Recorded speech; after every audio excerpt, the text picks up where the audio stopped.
Regina, Kevin, and Katerina. So we've had some questions through on Slido, which is fantastic. Please keep sending them through. Any comments we can't address, I will send out responses after this event. Do I have any questions from the floor initially? In which case I will jump straight to Slido. There was a couple on the in terms of the environmental flow index and also river management. So I'll just read out the comments.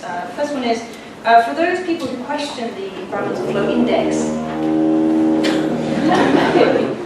thank you. Do those who question it have a better evidence base for decision making, or is it just one party's view versus another? And can I just follow that up with a comment saying, can Tina expand on what she means by it is critical that river management is incorporated in local authority plans and drought plans?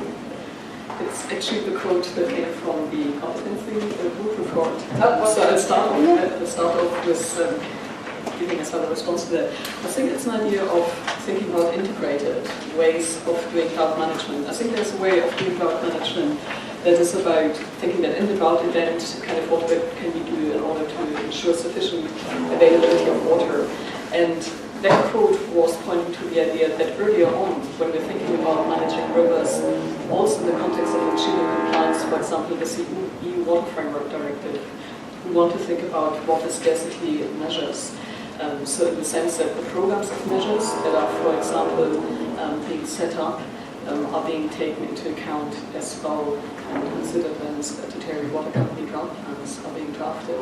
So a sense of linking up different aspects that we have in managing the water environment that don't look immediately like being connected to drought planning, but that have implications. Can I just pause there? Can I just check everybody can hear? Because we do actually have microphones, so actually there's a microphone here because speakers would like to use it. There's one at the front.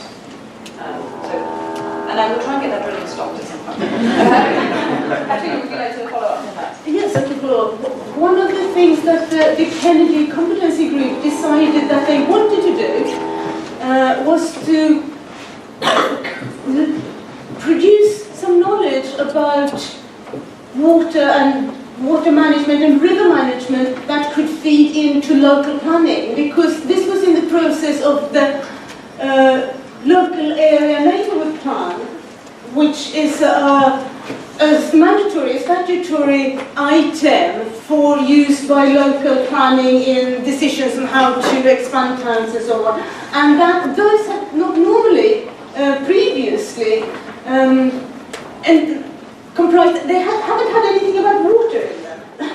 So that was how we think, because it's all about the buildings and planning for where to put industrial estates and so on. And that, of course, will affect water in the future, as there is also, and getting knowledge about possible drought impacts and so on is an important bit on that local level of planning. But that's not drought planning, that's planning around the spatial use of the river and how that is. So that's a different policy framework. Okay. Any questions from the floor? One question about the environmental flow index. So the question was, for those people who are critical of the environmental flow index, can those who are critical of it suggest any alternatives, or is it just one party's view on another? So I had a quick look into kind of what stakeholders said. Basically, it's more monitoring. So this, just to quote again here, quite often river flows are limited to maybe just one gauging station at the bottom at the bottom end of the catchment, and it hasn't necessarily got all the information, etc. So the simple answer is more monitoring, more data. And in terms of the data, I remember from one of the conversations that we had as well was that there were questions around not necessarily fundamentally disputing the very idea of the number. Sometimes there was that as well, but also kind of to say, following up from what Kevin was saying, is that in various different ways what's being considered in order to construct a number could be further improved. And one of the things was information as well about the resilience of the ecosystems and how they recover, and whether that could sometimes not lead to a different number if we would have more data and would consider more about the ability of, for example, the river ecology to recover and thereby then to set the environmental flow index.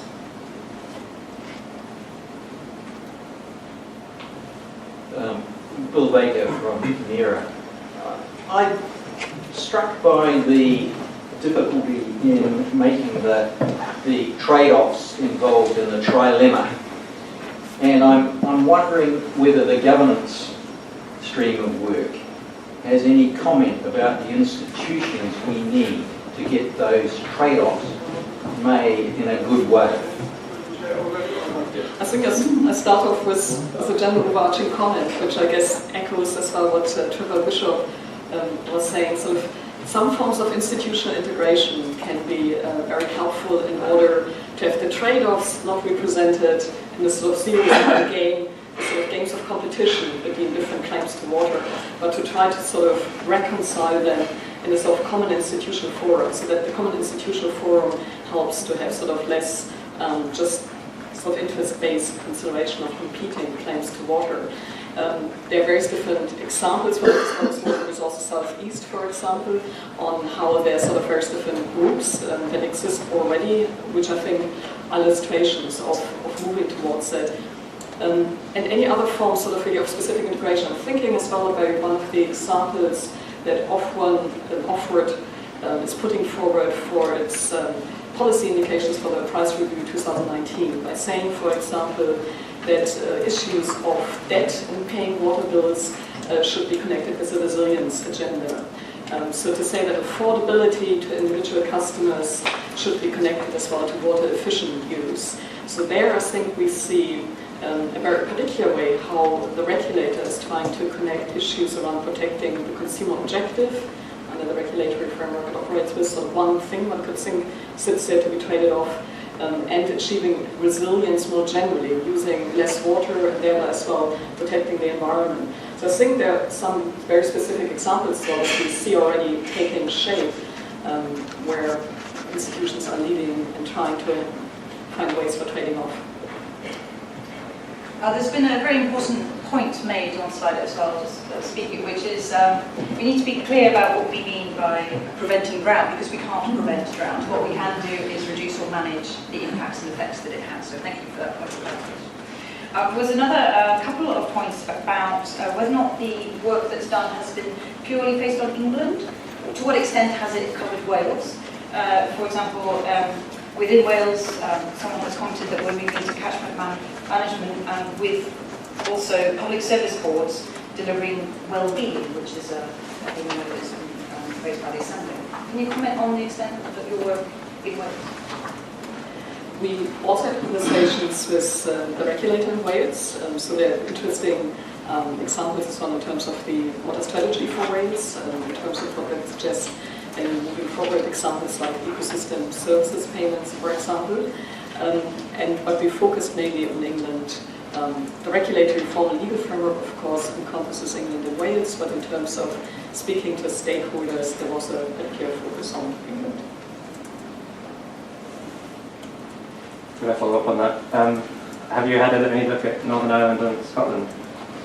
Sorry, I always ask this question when I come to meetings. We had some consideration of the devolved countries in the United Kingdom. The interesting part as well about in Northern Ireland is kind of an integration between water resource management plans and drought plans.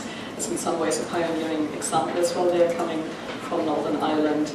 And in terms of thinking about the configuration of these governance spaces, I think Scotland as well is a really interesting comparator in terms of one dominant water company being there, and early experiments as well with opening up the retail market, which are an example as well that Ofwat is drawing on for thinking about the opportunities for innovation that are generated there. So while it has not sort of formed a focus in what we've done in relation to England, we've been aware of these comparative examples as well that are there. Okay, well, I think we've come to the close of this particular session. Thank you very much. Can everyone give a round of applause?